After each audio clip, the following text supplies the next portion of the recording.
Lieutenant Al Liphardt lost most of his platoon on Thanksgiving morning, 1967, and spent the rest of his life trying to understand what a brigade commander meant when he said he was proud of him. And honestly, that's the kind of thing that sticks with you, not in the way medals or commendations do, but in the way that makes you wake up in the middle of the night 40 years later still asking questions. There's a lot more to this story than you'd ever get from an after-action report, because those documents tell you what happened, but they don't tell you what it felt like to be standing there when it happened. And they definitely don't tell you how long the echoes last. The battle for Hill 63 in the Khe Sanh Valley is one of those fights that military historians call significant, but most Americans have never heard of. And that's kind of the story of the whole Vietnam War right there, isn't it? Thousands of men went through things that nobody back home could even imagine.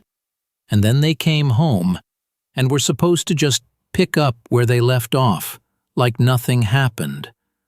Well, something happened to Al Liphardt on that hill, and in those rice paddies and hedgerows around it. And what happened changed him forever. The way combat changes everyone who goes through it, whether they want to admit it or not. So let's slow down and really get into this thing, because these kinds of stories deserve more than a quick summary.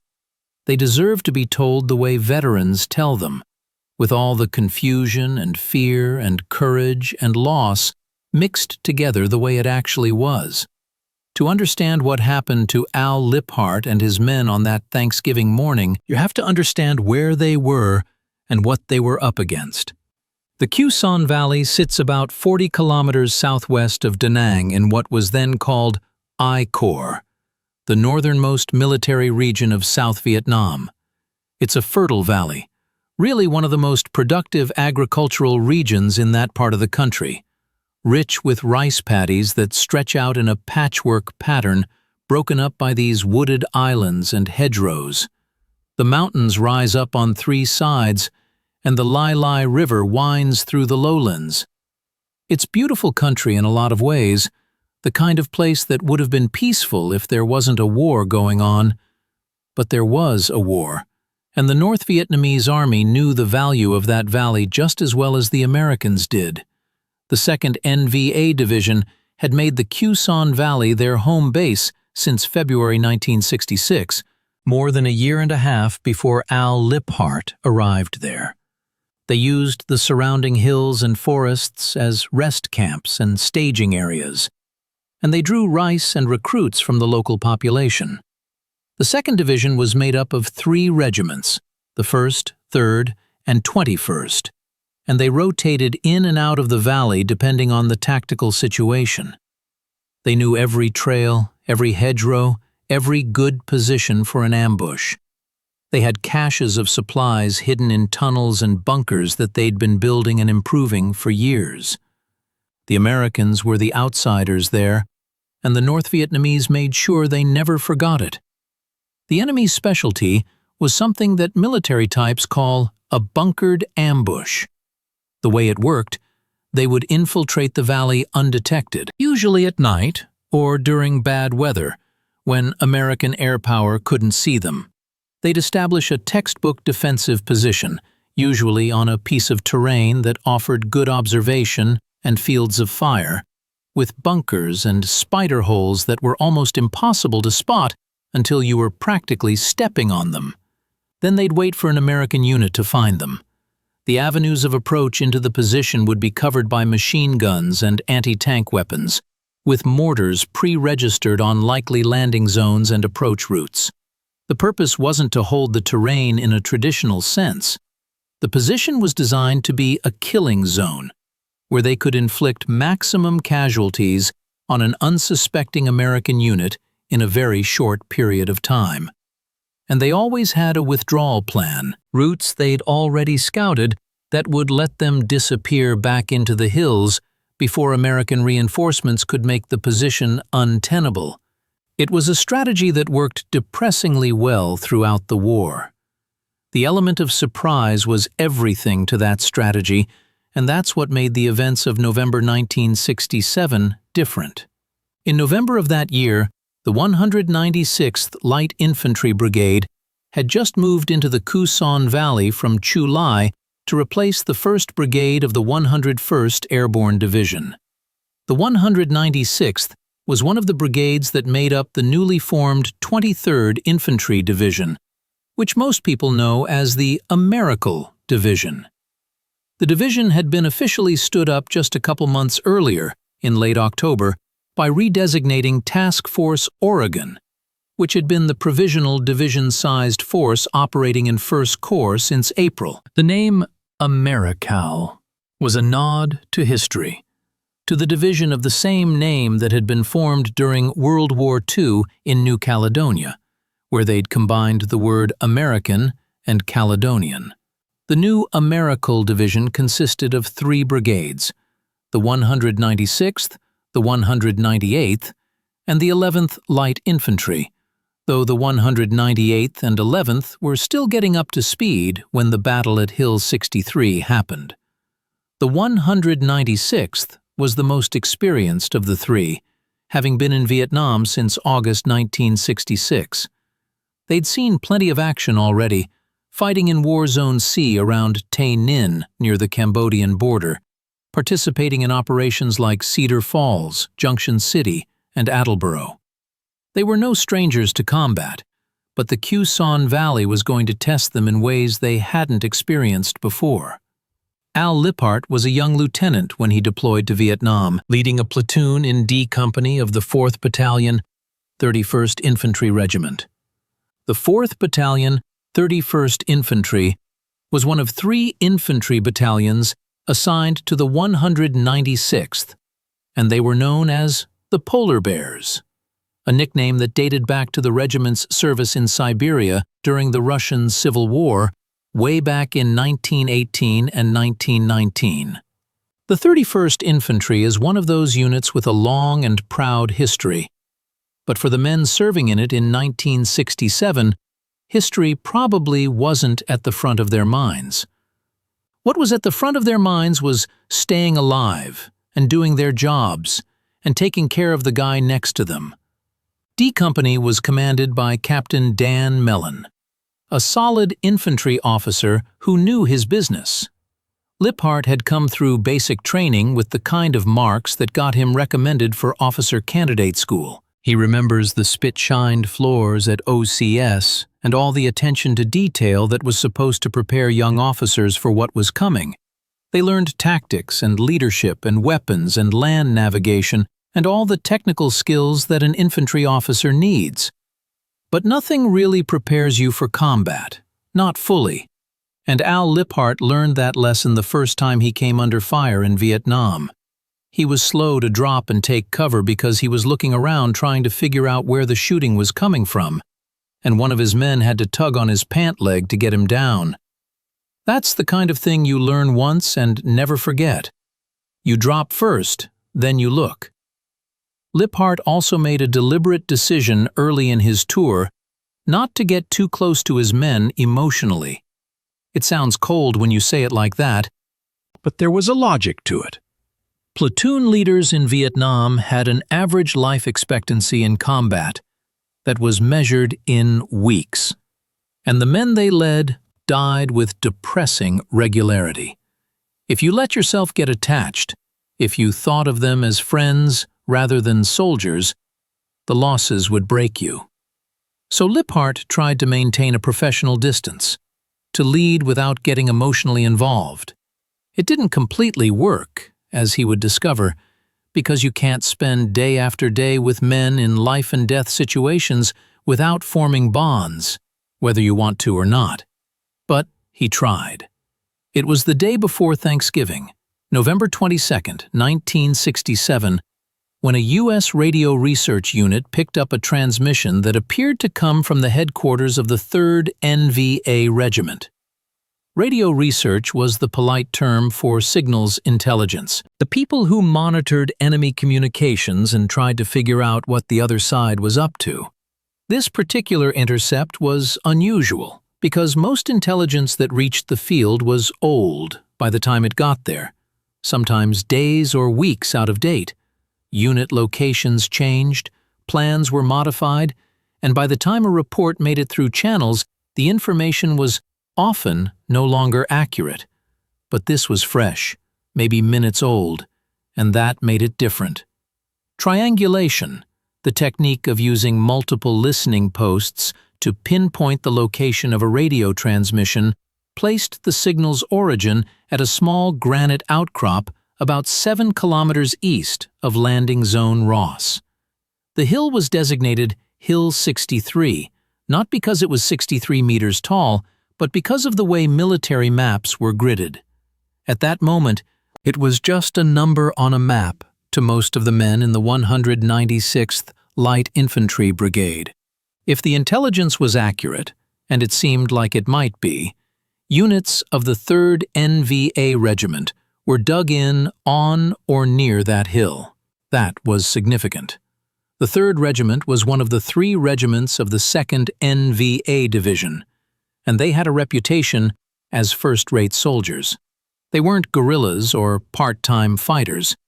They were regular North Vietnamese Army troops, well-trained and well-equipped, tough and resolute.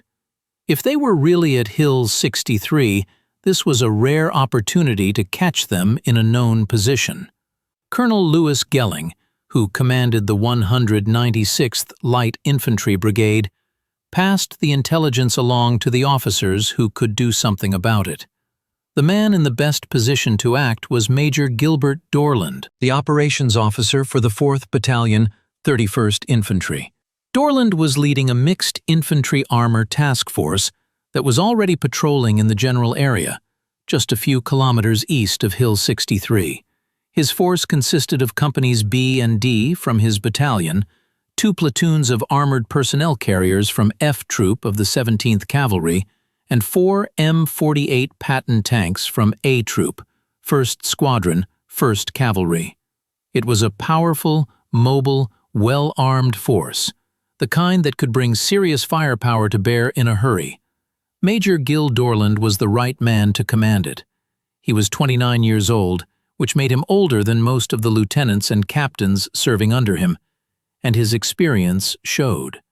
Dorland had graduated from West Point in the class of 1959, which put him in the same cohort as a lot of the officers who would go on to become generals in the 1980s and 1990s.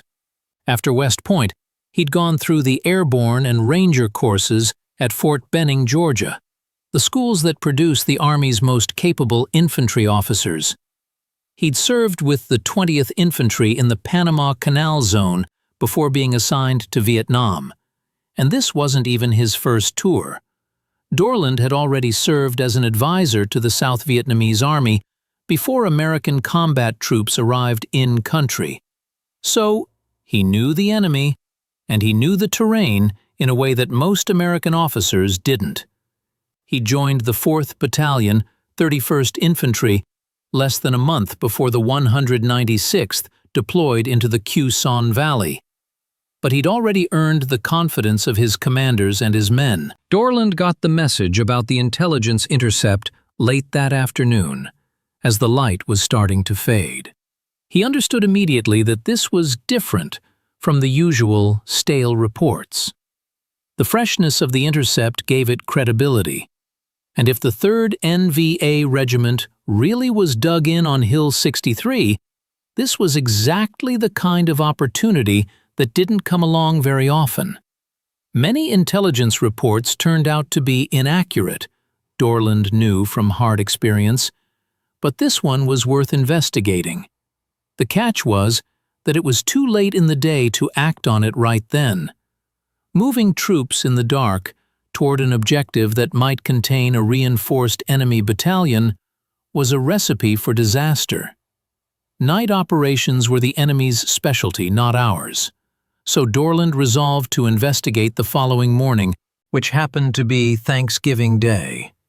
By dusk on November 22nd, Dorland had established his command post in a wooded area about 1,500 meters southeast of Hill 63 and pulled his units closer to the objective. 1 platoon of cavalry and the 4 tanks set up a night defensive position several kilometers to the east, where they could respond if needed, but wouldn't tip off the enemy that something was coming.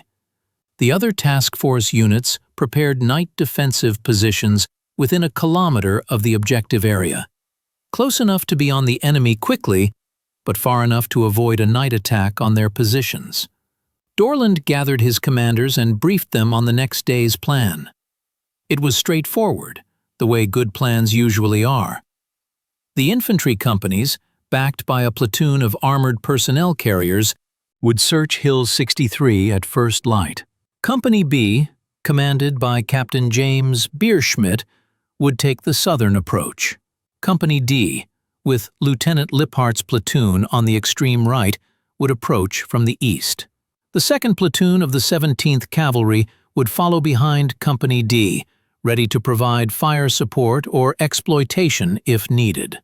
The 3rd Platoon of the Cavalry, along with the 4 tanks, would be held in reserve and scheduled to move into blocking positions near Hill 63 early the next morning. Dorland and his small command group would position themselves with the reserve, where he could observe and direct the action. Artillery support would be provided by Battery B of the 3rd Battalion, 82nd Artillery, and Battery C of the 3rd Battalion, 16th Artillery, both located on Fire Support Base Center, about 7 kilometers to the south. If things went sideways, the brigade had alerted Company B of the 2nd Battalion, 1st Infantry, and Company B of the 3rd Battalion, 21st Infantry, to be prepared for an air assault into the area. After Dorland finished his briefing, the officers returned to their units, and the task force settled in for what turned out to be an uneventful night. November is when the northeast monsoon arrives in that part of Vietnam. If you've never experienced it, think of weeks of almost constant drizzle, fog that rolls in and blankets everything, and temperatures that drop into the low 60s, which doesn't sound that cold unless you're sleeping on the ground in wet clothes with no way to get dry. The monsoon season turns the rice paddies into shin-deep mud and makes movement slow and miserable. It also grounds the helicopters and jets that Americans relied on for fire support and evacuation, which gave the enemy an advantage they knew how to exploit. Thanksgiving morning dawned colorless and wet, with low-hanging pewter-colored skies that seemed to press down on everything. There was no sunrise, really, just a gradual lightening of the gray. The men warmed sea-ration breakfasts over heat tabs, shrugged off the damp chill as best they could, and prepared to move out.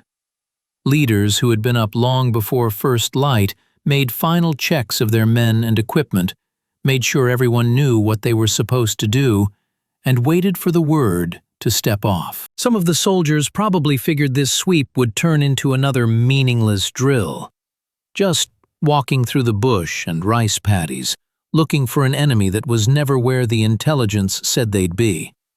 That happened a lot. You'd get a report that the enemy was in such and such location, and you'd hump all day to get there, and there'd be nothing but old spider holes and maybe some trash. After a while, the intelligence reports started to lose their urgency. You followed up on them because that was the job, but you didn't necessarily believe them. Major Dorland himself later admitted he really didn't know what to expect that morning. The units departed their night defensive positions in the dirty morning light and started a cautious advance toward Hill 63. Company B crossed a dirt road and began closing on the southern end of the granite outcrop from the southwest. The terrain was typical for the area. Rice paddies interspersed with tree lines and hedgerows, the paddies flooded and muddy from the monsoon rains. The men moved carefully, trying to stay on the dikes between the paddies when they could, watching the tree lines for any sign of the enemy.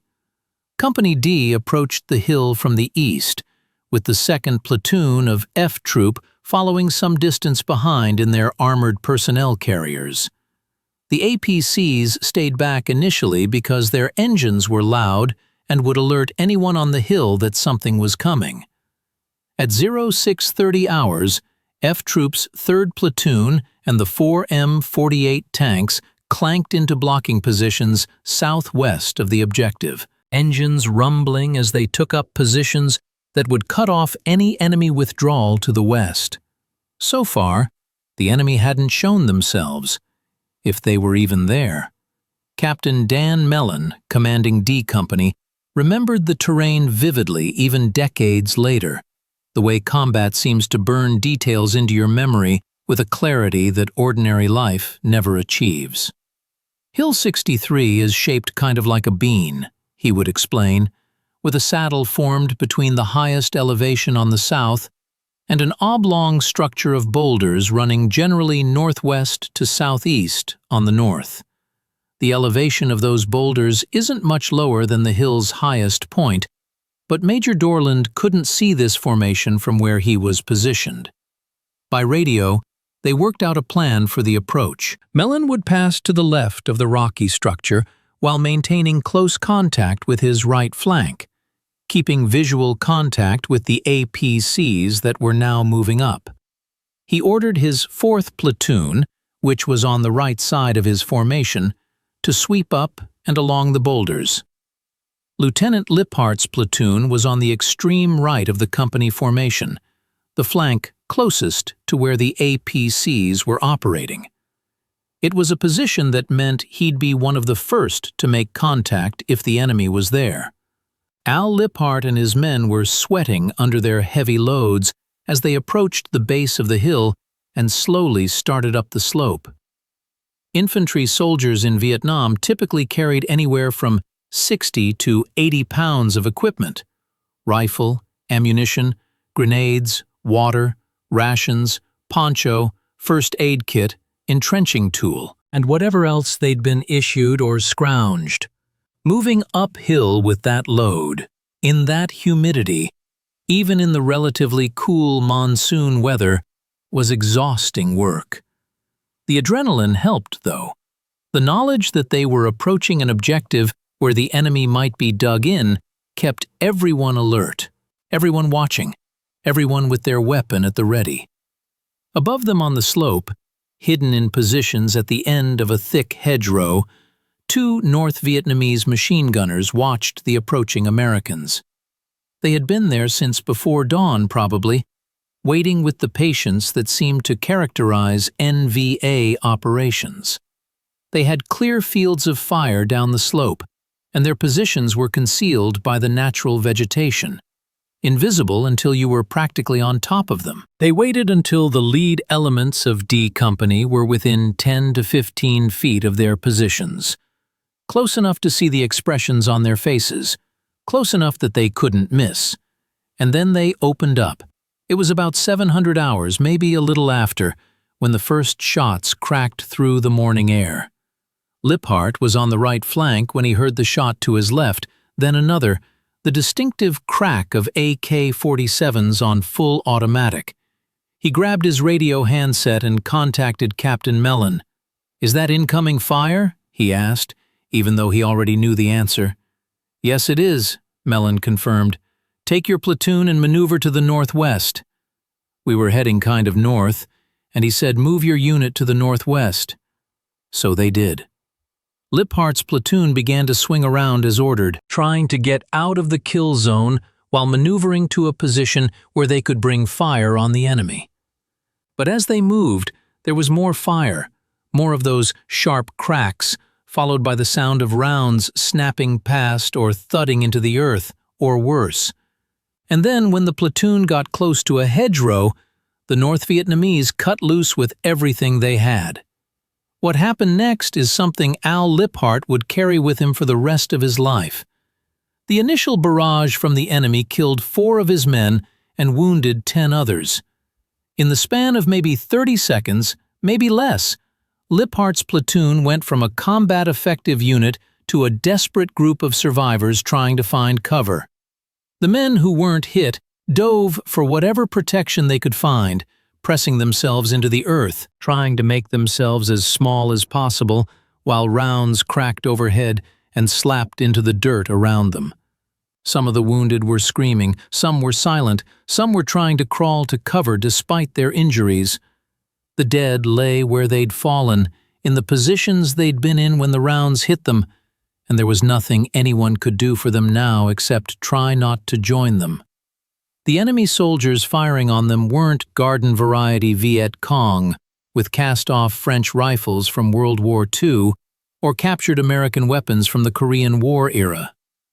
These were troops from the 5th and 7th Companies of the 2nd Battalion, 3rd NVA Regiment, part of the 2nd NVA Division, and they were first-rate professional soldiers. They had AK-47 assault rifles, RPD machine guns, rocket-propelled grenades, and mortars. They had been trained by North Vietnamese instructors who had learned their trade fighting the French, and many of them had been fighting for years. They had prepared their positions with great care over the preceding days, constructing bunkers and spider holes that were nearly invisible until you were right on top of them, camouflaged with local vegetation, and designed to provide interlocking fields of fire.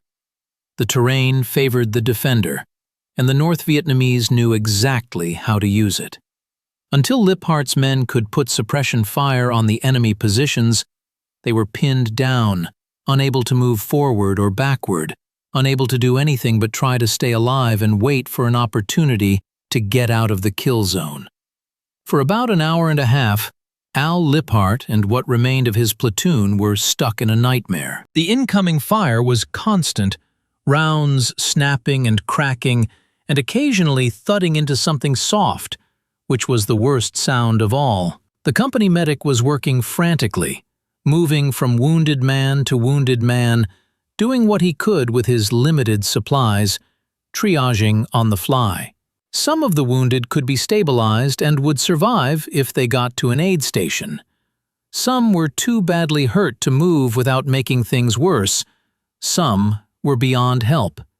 And the medic had to make those terrible decisions about who he could save and who he had to leave.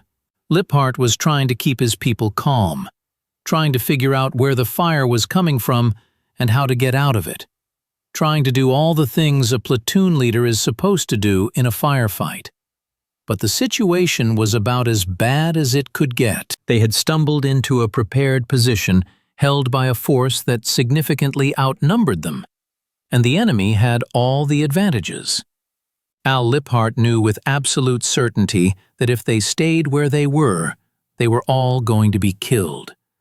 The enemy had them zeroed in, and sooner or later they'd pick off everyone who was still breathing. He had to do something.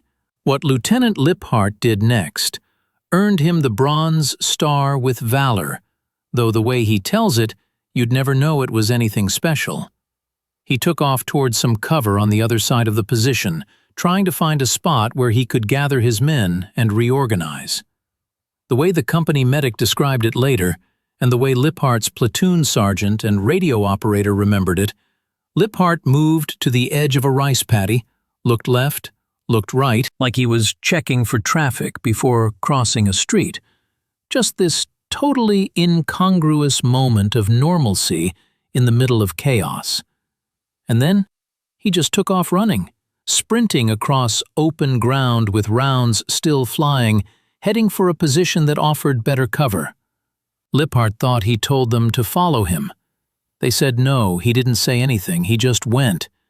But his radio operator looked at the platoon sergeant and asked, "Where's he going?" And the platoon sergeant said, "I don't know, but we better go with him." So they did. The surviving members of the platoon, those who could move, got up and ran after their lieutenant. They made it to a more secure position, out of the immediate kill zone, where they could catch their breath and get their bearings. From there, they were able to link up with the rest of the company and continue to pursue the enemy. But the cost had been terrible. Liphardt started that day with 24 men in his platoon. By the end of it, he had 18 men killed or wounded in a single engagement, which is a casualty rate that would have been considered catastrophic in almost any army's reckoning. Among the dead was Private First Class Rodney Ellis Loatman, a young soldier from the 2nd Platoon of D Company. Loatman's death would haunt Al Liphardt for years, for decades really, coming back to him in dreams and quiet moments when some random thing would trigger a memory. Loatman was from New Jersey, and one of the men in the platoon, a soldier named Joe McCabe, was his buddy. McCabe actually held Loatman as he died there on that Thanksgiving morning, and he spent years after the war searching for Loatman's mother, finally finding her about 30 years later. He visited with Mrs. Loatman in New Jersey, and she became part of his family in a way, calling his children on special occasions, sending cards and little gifts. That's how these things work sometimes. The connections formed in combat, the debts owed to the dead, they don't end when the fighting stops. They continue through the lives of the survivors and sometimes extend to the families on both sides. Joe McCabe passed away in July 2016 from Agent Orange-related illness, according to his family, and they imagined him finally being able to put down the burden he'd carried for so many years, finally being able to see Rodney Loatman again. The other Americans killed that day on and around Hill 63 included Private First Class Kenneth S. Adams, Private First Class Philip F. Adams, Private First Class Robert D. Waddell, Specialist 4th Class Calvin M. Strong, Specialist 4th Class Ronald H. Essler, and Sergeant Joseph Cloud, Jr. 7 Americans dead in total, with 84 wounded. Some of the dead received posthumous promotions to corporal, including Rodney Loatman and both of the Adams boys, Kenneth and Philip. These weren't just statistics or names on a casualty report. They were young men with families and futures that would never happen, sons and brothers and boyfriends and in some cases fathers, and the men who survived carried them in memory for the rest of their lives. While Lieutenant Liphardt and D Company were fighting for survival on the slopes of Hill 63, Major Dorland was dealing with a situation that was rapidly escalating beyond anything he'd expected. The enemy wasn't just on Hill 63. They were dug in on a second elevation called Hill X, about 500 meters to the west, and they had prepared positions in the hedgerow maze between the two hills. The Americans were facing not just a company or two, but what appeared to be at least a battalion, maybe more, of well-entrenched, well-disciplined North Vietnamese regulars. Between the two hills lay a strip of rice paddies and wooded islands, what the after-action reports would describe as a sinuous maze of straw houses and small gardens, crisscrossed with impenetrable hedgerows that channeled movement to only a few trails. Visibility inside those hedgerows was limited to 15 meters in any direction, sometimes less. The enemy had constructed a network of nearly invisible bunkers designed to exact a terrible price from any attacker. It was, as one officer later described it, a defender's paradise. And Task Force Dorland was stuck right in the middle of it. When D Company's encounter with the machine guns on the slope became a full-scale firefight, Dorland directed Company B to move toward the contact and assist. As Company B advanced, they made contact of their own. One of Lieutenant Jerome Dickey's men from 1st Platoon spotted a rifle sticking out of a hole in the ground, one of those spider holes the North Vietnamese used for concealment. The rifleman tossed a grenade into the position, killing an NVA officer, and they captured a light machine gun. But shortly after that small success, Company B ran into a cyclone of fire from a line of meticulously camouflaged bunkers deep inside a hedgerow. Their advance stalled immediately, the men pinned down, just like Liphardt's platoon had been, unable to move without taking more casualties. Dorland made a quick decision. He committed the reserve. He commanded the cavalry to move rapidly to the battle area, and they did. The armored personnel carriers charged into a marsh covered with high grass between the two hills. engines roaring, machine guns blazing, and they caught the enemy completely by surprise. Numerous NVA soldiers scrambled literally from beneath the APC's tracks, popping out of spider holes practically under the vehicles, trying to get clear before they were crushed. For a few minutes it was absolute chaos. Had they not had the element of surprise, catching the enemy out of their holes, Dorland later reflected, they most likely would have been annihilated like the Marines and other units who had confronted the 3rd Regiment in similar circumstances. But the surprise didn't last long. The North Vietnamese recovered quickly, as professional soldiers tend to do. For a few chaotic minutes, the scene around the personnel carriers was an inextricable mix of friend and foe, with Americans and North Vietnamese practically on top of each other, shooting and fighting at point-blank range. Dorland's command group was in the middle of it, his vehicle taking fire from multiple directions as they tried to maneuver and maintain control of a situation that was spinning toward disaster. And then, as Dorland's group engaged the enemy a stone's throw from their tracks, North Vietnamese positions on both Hill 63 and Hill X took them under fire with machine guns and recoilless rifles. The recoilless rifle was one of the enemy's most effective weapons against American armor. It fired a shaped charge that could penetrate the aluminum armor of an APC, and the North Vietnamese had become very skilled at using them.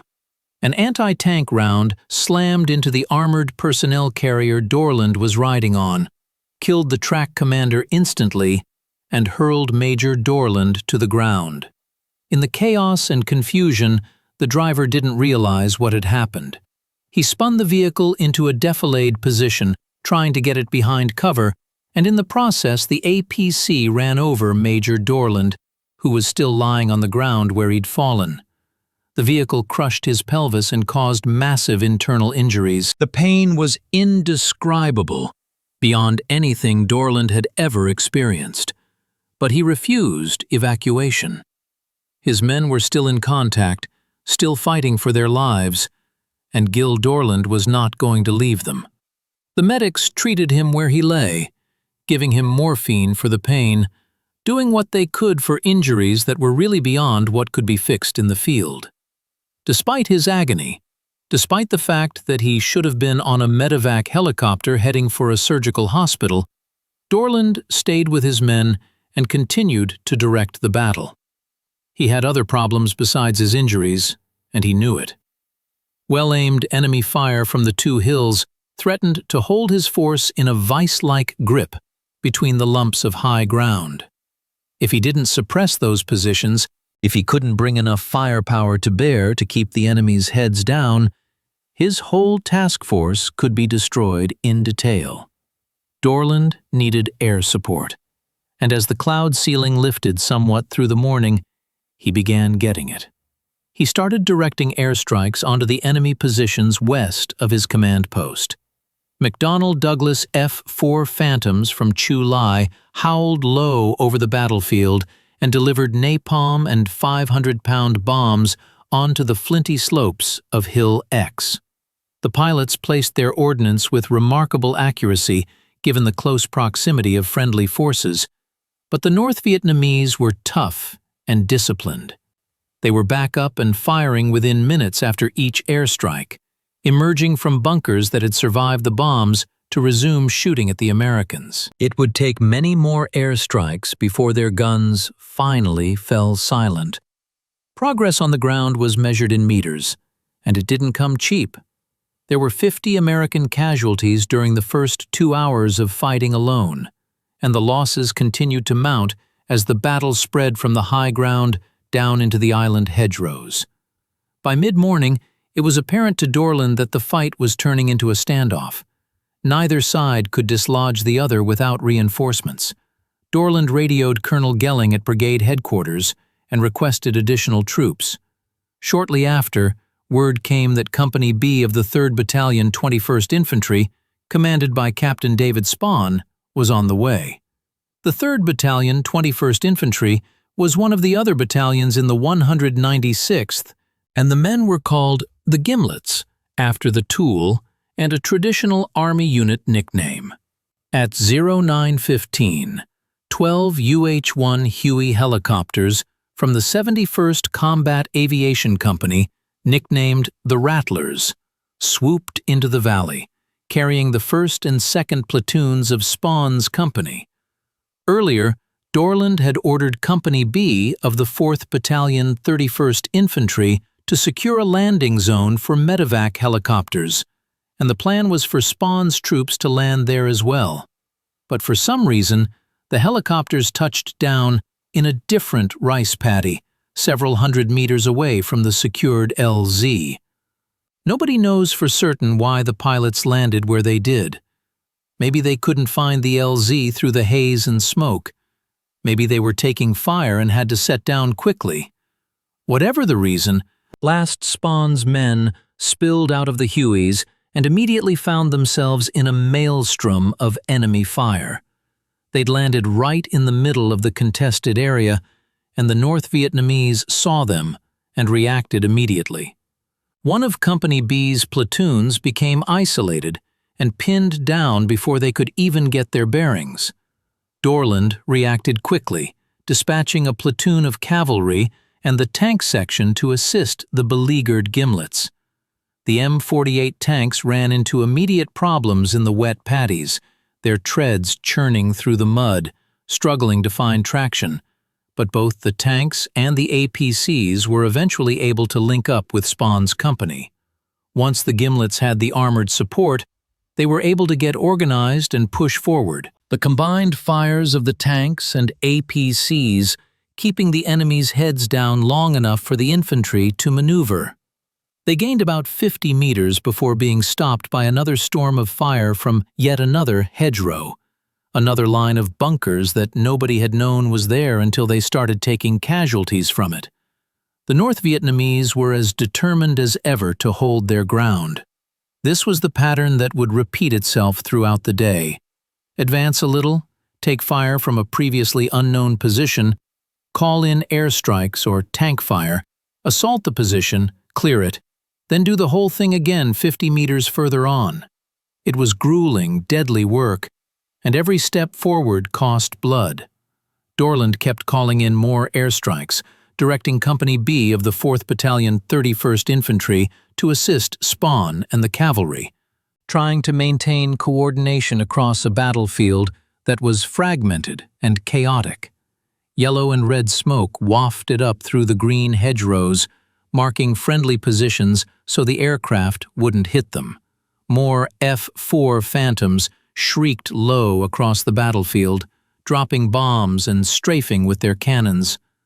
When the jets ran out of ordnance and headed back to Chu Lai, gunships from the 71st Aviation Company, called the Firebirds, whirled in behind them to unleash barrages of rockets into the enemy positions. But the North Vietnamese had constructed their bunkers with such care, such attention to overhead cover and blast resistance, that it took a direct hit from a heavy bomb or an extremely lucky near miss to actually knock one out. The bunkers were made of logs and earth, and they could absorb an amazing amount of punishment. As the smoke from each airstrike cleared, the armor and infantry were back online, grinding their way slowly through the hedgerows. The tanks and infantry worked as teams, the way they'd been trained. The tank commanders had the advantage of height, standing in their cupolas with their heads above the hull, and they could often spot enemy bunkers before the infantry did. When they saw one, they'd obliterate it with a 90mm round fired at point-blank range, the gun thundering and the bunker disappearing in a cloud of smoke and debris. If the infantry found a position first, they'd mark it with tracer fire for the tank gunners, those distinctive red or green streaks showing exactly where the target was. Sometimes, the infantry used fire and movement to pin down the bunker's occupants, while a team worked around to get close enough to destroy it with grenades, or C4 plastic explosive. Back on the slopes of Hill 63, Captain Dan Mellon and the cavalry continued the gut-wrenching job of routing the enemy from their positions. The fighting there was fierce, close, and deadly. The kind of combat where you could see the faces of the men you were killing, and they could see yours. The North Vietnamese soldiers held their positions with a tenacity that was both admirable and terrible. They refused to surrender, choosing instead to die in place, fighting until they were killed. From his position at the saddle of the hill, Mellon could see friendly units that had advanced faster than his own and were now in his line of advance. His second platoon had linked up with one of these units and was working to eliminate enemy bunkers along the base of the hill, using C4 plastic explosive shared by the APC crews. With his path crowded by friendly troops, Mellon couldn't just push straight forward. He grabbed an armored personnel carrier and took his third platoon on an end run to get behind two NVA bunkers that had been giving him trouble. Bunkers that he couldn't assault from the front without taking unacceptable casualties. When they reached the rear of those bunkers, the APC's gunner began pouring .50 caliber machine gun fire into the larger of the two, the heavy rounds punching through the logs and earth like they were paper. The heavy fire must have gotten the enemy's attention because 4 NVA soldiers broke from a clump of bamboo beside the bunker, firing their AK-47s as they ran, trying to escape before the bunker became a death trap. The 4th platoon, shooting from above on the hill, dropped all 4 of them with several quick bursts, accurate fire that caught them in the open. Another enemy soldier dashed from the smaller bunker, running directly toward Mellon's position, and actually collided with the captain's radio operator in the confusion. This bizarre moment of physical contact between men who'd been trying to kill each other seconds before. The NVA soldier recovered first, did a 180, and ran back into the shelter he'd just left. Mellon's interpreter, a South Vietnamese soldier attached to the company, tried to get the man to surrender, calling out in Vietnamese that he should come out with his hands up. But the man refused, and after a reasonable interval, Mellon tossed a grenade into the bunker and killed him. The larger bunker was still a problem, but they were out of C4 explosive, so Mellon's men borrowed 2 Claymore anti-personnel mines from the APC crew and duct-taped them to a bamboo pole. The .50 caliber fire had punched a hole in the bunker wall about the size of a loaf of bread. After inserting the business end of the pole with the claymores into that hole, they detonated them. The bunker ceased to exist. Afterward, Mellon's men argued, in the way soldiers argue about things after a fight, whether 1 claymore would have been enough. By noon, D Company of the 4th Battalion 31st Infantry had cleared the last enemy positions from Hill 63, the summit secured, and the remaining North Vietnamese dead or fled. That allowed Dorland, or rather Lieutenant Colonel Thomas, who had by then relieved Dorland, to focus all efforts on the resistance to the west, the positions on Hill X and in the hedgerow maze between the hills. More reinforcements arrived through the afternoon. At 13:30, Colonel Gelling inserted Captain Joe Stringham's C Company of the 4th Battalion 31st Infantry into a landing zone about 800 meters southwest of Hill 63. Stringham's company cleared the LZ and headed toward the sound of the guns. But they'd gone only a few hundred meters before they were embroiled in another firefight that would last until dark, the enemy still fighting from positions they'd had days or weeks to prepare. At 1500, 3 o'clock in the afternoon, Dorland finally agreed to be evacuated. Actually, he didn't agree so much as he was ordered. He'd asked for the battalion's command and control helicopter so he could survey the battlefield from the air, see the overall tactical picture, and the reconnaissance confirmed that his units were making progress. Dead NVA soldiers, abandoned weapons and equipment littered the area. The enemy was being beaten. But Major Dorland had grown steadily weaker throughout the day. The morphine was wearing off, the pain was overwhelming, and his injuries were beyond what anyone could treat in the field. He'd fought to stay with his men until the crisis had passed, until he was confident they could finish the job, and now he had to go, or he was going to die. Lieutenant Colonel Thomas, the 4th Battalion 31st Infantry commander, flew into the battle area carrying a PRC-25 radio and took charge of the task force. Dorland was loaded onto a medevac helicopter and flown out. He would spend months in hospitals recovering from his injuries, and he would later receive the Distinguished Service Cross, the second highest decoration for valor in the United States Army, for his actions on November 23, 1967. As darkness fell on that long Thanksgiving Day, the units established defensive perimeters and prepared for whatever the night would bring. With Hill 63 now secure, the plan for the next day was to trap the remaining North Vietnamese forces in the pocket northwest of the two hills, blocking their escape routes along the Li Li River. 2 additional rifle companies were scheduled to join the task force the following morning to reinforce the blocking positions. C Company of the 4th Battalion 31st Infantry would sweep and clear the enemy positions on Hill X that had caused so many problems. D Company, what was left of it, would sweep north. Bierschmidt and Spahn's companies would continue pushing west to clear the hedgerow islands of any remaining enemy soldiers. The operation continued for 2 more days, following the same brutal pattern: advance, take fire, call in support, assault, clear, repeat.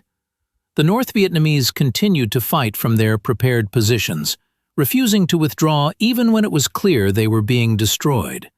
C Company swept and cleared Hill X on November 24th with relatively light contact, the enemy apparently having withdrawn during the night, and established a blocking position on the hill's western side. The other units had harder going. D Company, supported by tanks and APCs, tried to push north across an open rice paddy and ran into withering fire. Spohn and Bierschmidt's companies continued to grind through the hedgerows, taking casualties for every meter of ground. More reinforcements came in by helicopter, including Company B of the 2nd Battalion 1st Infantry and Company D of the 3rd Battalion 21st Infantry. Artillery pounded the enemy positions day and night, and when the weather permitted, more airstrikes came in. The North Vietnamese fought with the same fierce determination they'd shown from the beginning, but they were running out of men and ammunition, and their positions were being systematically destroyed. On the morning of November 25th, Lieutenant Colonel Thomas ordered a final push on the hamlet of Dong Son, 2 wooded islands near the Lai Lai River, where intelligence indicated the remaining enemy forces had concentrated. C Company was assigned the southern island, D Company the larger northern island. Captain Mellon moved his battered company into position during the early morning hours. His objective lay across a large rice paddy, just a few hundred meters from his night position. When the attack kicked off at dawn, his lead elements immediately took heavy automatic weapons fire. The fire was ineffective at that range, more harassment than danger, but Mellon could tell it might get worse if he continued to advance across the open paddy. He halted the advance and brought up the tanks and APCs online, massing their firepower against the objective. Thomas couldn't provide artillery support at that moment due to coordination issues, but he cleared Mellon to call in airstrikes. Mellon got on the radio and dialed up the forward air controller who was orbiting overhead in a light observation aircraft. The voice that came back was one he recognized, a pilot he'd worked with many times before, a man who knew how close he could put ordnance to friendly troops.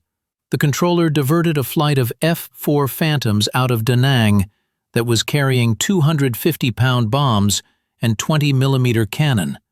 The jets screamed out of the eastern sky at treetop level and dumped their bombs on both islands, huge explosions that threw debris high into the air, then came back around to rake the tree lines with cannon fire, the shells chewing up vegetation and earth and anything that was trying to hide in the cover. Before the last Phantom had expended its ordnance, D Company was up and moving and firing with everything they had, racing across the paddy toward the objective, while the enemy was still stunned from the airstrike. When Mellon reached the first island, he found an old woman and 2 small boys huddling in a bunker, but no North Vietnamese soldiers. The enemy had withdrawn, slipping away during the night or in the confusion of the morning's bombardment. Light automatic weapons fire from the smaller island caused him to turn his attention south. It took only minutes to sweep that island as well, but again the enemy was gone by the time he arrived. Except for some scrub brush next to the paddy, the island was bare. Mellon's men scoured every inch of ground but found no bodies or pieces of bodies anywhere. What they found was plenty of evidence that the enemy had been there. Pieces of shattered weapons, rucksacks, pith helmets, web gear, all the debris of a unit that had been pounded into ineffectiveness and had finally fled. While they loaded this material onto one of the APCs for intelligence analysis, Mellon called Lieutenant Colonel Thomas for new orders. Thomas directed them back to the northwest base of Hill X, where they would establish night defensive positions. And there, finally, they had Thanksgiving dinner, 2 days late. Canned turkey and stuffing and cranberry sauce and all the rest of the holiday meal that the Army tries to provide its soldiers, even in combat zones. The food was cold and came out of cans, but after what they'd been through, nobody complained. The 196th Light Infantry Brigade's baptismal battle with the 2nd NVA Division was over. When they tallied the results, 128 soldiers from the 3rd NVA Regiment's 5th and 7th Companies lay dead on the battlefield, their bodies scattered across the hills and hedgerows and rice paddies. 56 enemy weapons were captured, everything from AK-47s to machine guns to recoilless rifles. The price of American victory was 7 killed and 84 wounded in action. Numbers that seem small compared to the enemy's losses, but that don't account for the weight of each individual death. The hole left in each family, the futures that ended on that hill. Those statistics were the standard measure of success or failure at the time. Body counts and captured weapons, the grim arithmetic of attrition warfare. But the reasons for winning in battle are more than a tally of dead enemy soldiers. The brigade's victory at Hill 63 was attributed to superb leadership at every level, from Major Dorland at the top, down to the most junior fire team leader in the task force. And guts, raw, stubborn, sometimes reckless courage in the face of an enemy that was dug in and determined and shooting with deadly accuracy. Gil Dorland was wounded at a critical moment in the battle, run over by his own armored personnel carrier after being blown off it by a recoilless rifle round. And though his injuries were severe enough to kill many men, he refused to be evacuated. He stayed with his men until the tactical situation stabilized, directing the fight through a haze of pain and morphine. Had he allowed himself to be medevaced at that critical juncture, when the task force was on the verge of being overwhelmed, it's impossible to say what might have happened. His presence held things together. The men in the tanks and tracks and infantry platoons exhibited courage that sometimes bordered on recklessness. They charged into positions that could have destroyed them. They fought at ranges where they could see the whites of their enemy's eyes. They didn't break, didn't run, didn't give up even when the situation looked hopeless. In Major Dorland's words, the men fought valiantly and attacked without hesitation. That's a remarkable thing to be able to say about any group of soldiers, and it was earned at Hill 63. Major Gilbert Dorland was awarded the Distinguished Service Cross for his actions on November 23, 1967, one of the highest decorations for valor in the United States military, second only to the Medal of Honor. Lieutenant Al Liphardt received the Bronze Star with Valor. Many other soldiers were decorated for their actions that day, and in the days that followed, recognitions of individual courage that can never fully capture what it was like to be there. But what happened on Thanksgiving night, after the fighting had died down for the moment, was something that stayed with Al Liphardt in a different way than any medal could. A full colonel, the brigade commander, came up to him in the darkness and put his hand on his shoulder and said, "Lieutenant, I'm proud of you." At the time, Liphardt thought it was the dumbest thing he'd ever heard, the most ridiculous, tone-deaf thing anyone could possibly say in that moment. They had just been through a horrific firefight, one of the most intense battles of the entire Vietnam War, in terms of the ratio of casualties to soldiers engaged. He had started the day with 24 men and ended it with 6. 4 of his men were dead, their bodies being loaded onto helicopters to begin the long journey home to families who didn't yet know their worlds were about to shatter. 10 more were wounded, some seriously, some who might not make it, some who would spend months or years recovering from their injuries. How could somebody put their hand on his shoulder and say they were proud of him? It didn't compute. It seemed almost offensive, like the colonel didn't understand what had happened, didn't grasp the magnitude of the loss. Liphardt didn't understand, but over the years, over the decades that followed, Al Liphardt came to understand what that colonel meant. Being proud of someone doesn't mean you're happy about what happened. It doesn't mean the losses don't matter or that the deaths are somehow acceptable. It doesn't mean that Thanksgiving 1967 was a good day for the men who fought at Hill 63 or their families or anyone else. It means recognizing that in the worst possible circumstances, with everything falling apart around him, with friends dying and rounds cracking past, and the whole world reduced to chaos and terror, a young lieutenant did what he had to do to save the men who could still be saved. It means acknowledging that courage isn't the absence of fear. It's acting despite the fear. It's getting up when every instinct tells you to stay down.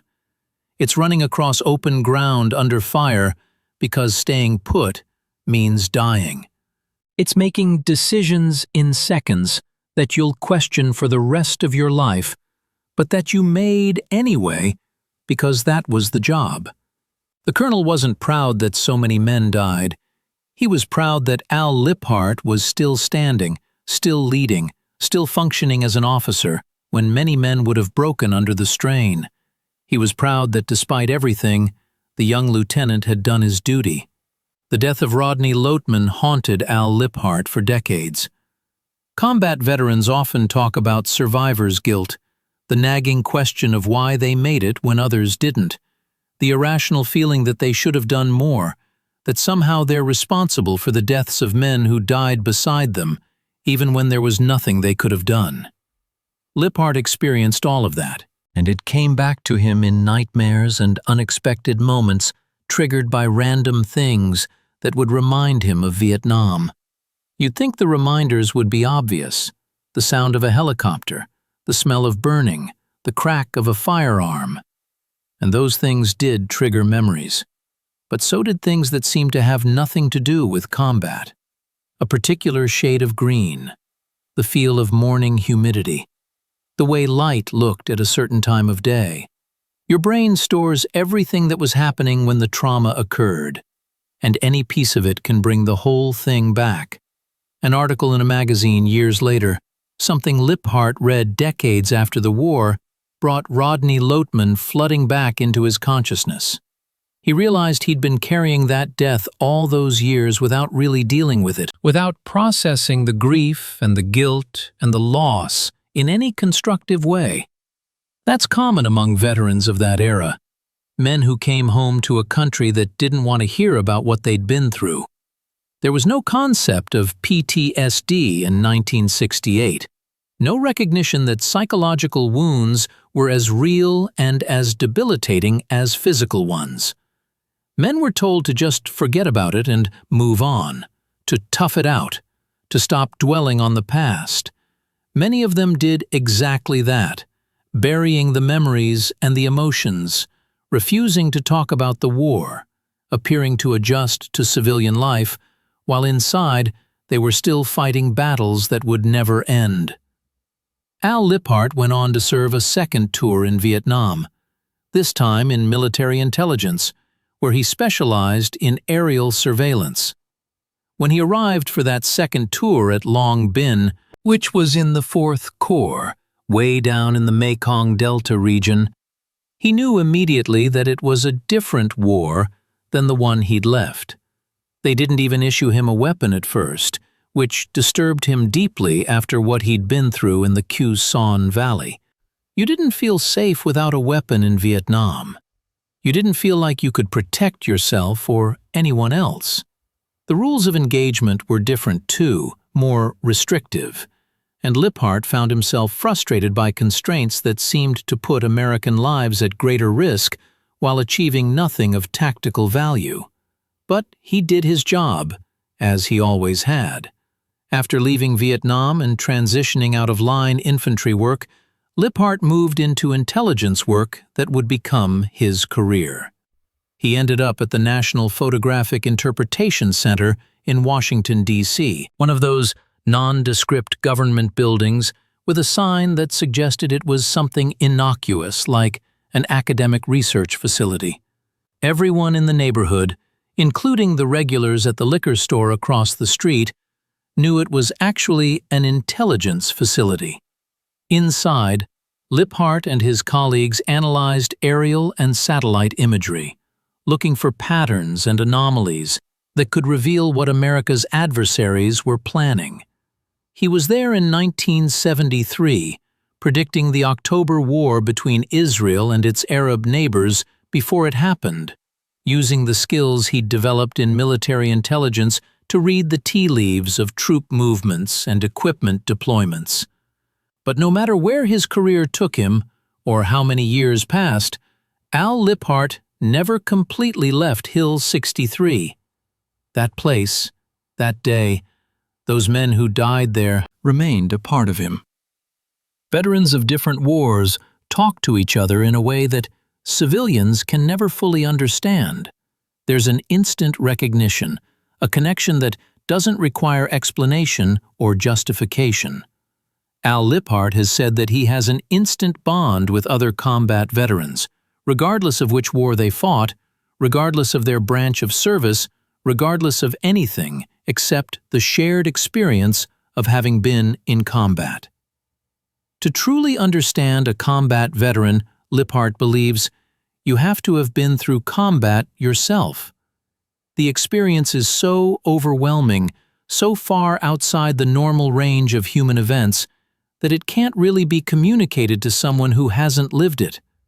You can describe the sounds and the smells and the fear, you can tell stories and show photographs, but the reality of it, the way it changes everything about how you see the world, that can only be understood by someone who has been there. The process of dealing with what you've seen and done is the same across generations, even if the details are different. Whether it's Normandy or Iwo Jima, or the Chosin Reservoir, or the Ia Drang Valley, or Fallujah, or Kandahar, the nightmares have the same texture, the same weight. The guilt feels the same, the hypervigilance, the startle response, the difficulty trusting people or relaxing or sleeping through the night. All of these things connect veterans across wars and across decades. The 196th Light Infantry Brigade went on to serve in Vietnam until June 29, 1972, the last American combat brigade to leave the country. They were there at the end, covering the withdrawal of other units, maintaining security around Da Nang and other installations until the very last moment. Over the course of its service in Vietnam, the brigade suffered 1,188 killed in action and 5,591 wounded. Those numbers represent an enormous amount of sacrifice, of pain, of loss, of families shattered and lives cut short. Many of those casualties came in battles that most Americans have never heard of, places with names like Hiep Duk and Ni Ha and Hill 406, names that meant nothing to anyone who wasn't there, but that represent the sites of desperate fighting and remarkable courage. Several of the 196th Light Infantry Brigade's soldiers earned the Medal of Honor during the Vietnam War, the highest military decoration this country awards. Two of those recipients, Corporal Michael Crescenz and Staff Sergeant Robert Murray, were from the 4th Battalion, 3rd 1st Infantry, the same battalion that Al Liphardt served with. Their citations describe acts of courage that are almost impossible to comprehend. Men throwing themselves on grenades to save their comrades. Men charging machine gun positions single-handedly. Men continuing to fight and lead despite wounds that should have killed them. These were extraordinary individuals, but they came from ordinary backgrounds, just regular American kids who found themselves in extraordinary circumstances and rose to meet them. The sacrifice of that unit, and of the 196th as a whole, is remembered by those who served and by the families of those who didn't come home. There's a wall in Washington with their names on it, black granite, polished to a mirror finish, so that when you stand before it, you see yourself reflected among the dead. The Vietnam Veterans Memorial doesn't make any political statements about whether the war was right or wrong, justified or unjustified. It just presents the names, more than 58,000 of them, and lets visitors draw their own conclusions. Rodney Loatman's name is on that wall. So are the names of Kenneth Adams and Philip Adams, and Robert Waddell, and Calvin Strong, and Ronald Essler, and Joseph Cloud. So are the names of more than 1,188 members of the 196th Light Infantry Brigade who died in Vietnam between 1966 and 1972. Each of those names represents a story like Al Liphardt's, but one that ended differently. Stories like this matter, not because they glorify war or celebrate violence, because anyone who's been to war knows there's nothing glorious about it. The glory is in movies and novels, not in the mud and blood and terror of actual combat. Stories like this matter because they honor the people who went through something most of us can barely imagine. They remind us that freedom has a cost, and that cost is paid by specific individuals with specific names, who left behind specific families, who mourn them to this day. They remind us that war is not an abstraction, not a policy debate, not a political position, but a reality that shapes and sometimes destroys human lives. These were real people who had their whole lives ahead of them, and then they didn't. And the people who survived, like Al Liphardt, carry them still, carry the weight of their memory and the questions that never get answered. Why did they die and I live? Could I have done something differently? What would they have become if they'd made it home? These questions don't have answers, but they demand to be asked, over and over, in the quiet hours when the memories come back, and the faces of the dead are as clear as they were on that Thanksgiving morning so many years ago. When you really sit with it, when you think about what Lieutenant Liphardt and those men went through in the Khe Sanh Valley, in that hedgerow maze around Hill 63, against an enemy that was dug in and determined to kill them all, it's hard not to feel something. Respect, certainly, for the courage they displayed. Gratitude, probably, for their willingness to serve. Maybe a little bit of awe at what ordinary people can do when they're pushed to the absolute limit of human endurance. Al Liphardt wasn't a superhero. He was a young officer, 20-something years old, trying to keep his men alive in circumstances that were designed to kill them all. He made decisions in seconds that would haunt him for decades. He watched men die who trusted him to lead them, and somehow he kept going, kept functioning, kept doing his job even when everything in him wanted to curl up and quit. That's what the colonel was proud of. That's what the Bronze Star with Valor was really for. Not for being special, not for doing anything superhuman, but for being human in the most inhuman circumstances and refusing to break. However you look at it, what Al Liphardt and the men of D Company did on Thanksgiving 1967 deserves to be remembered. Not celebrated like something glorious, because there's no glory in losing 18 out of 24 men in a single morning, but honored for what it was. Ordinary Americans doing extraordinary things because they had no other choice, because that was the job, because the men next to them were depending on them. For the families of those who didn't come home, for Mrs. Loatman, who spent years wondering about her son, for all the parents and siblings and wives and children who lost someone on that hill or in those paddies, this story belongs to you too. Your loved one's sacrifice hasn't been forgotten. The men who survived have carried them all these years, and they will carry them until they too are gone. And for Al Liphardt, wherever he is now, thank you for your service, and thank you for telling your story so that we can understand, even just a little bit, what you and your men went through. We haven't forgotten. We won't forget. That's the least we can do for the men who gave everything at a place called Hill 63, in a valley most Americans have never heard of, on a Thanksgiving morning that should have been peaceful, but wasn't. That's the least we can do.